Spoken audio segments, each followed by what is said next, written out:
Имате ли представа на къде отивате? Нагоре. Все още нямам сигнал. Може и да не успеем. Тогава какво? Какво ще правим, ако не се свържем с никого? Ако никой не ни намери?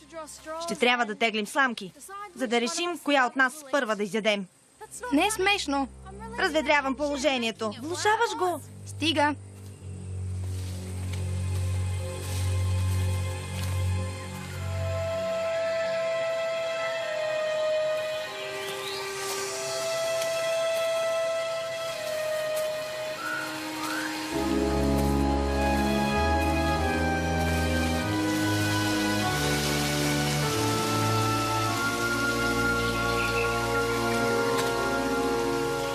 Внимавайте къде стъпвате.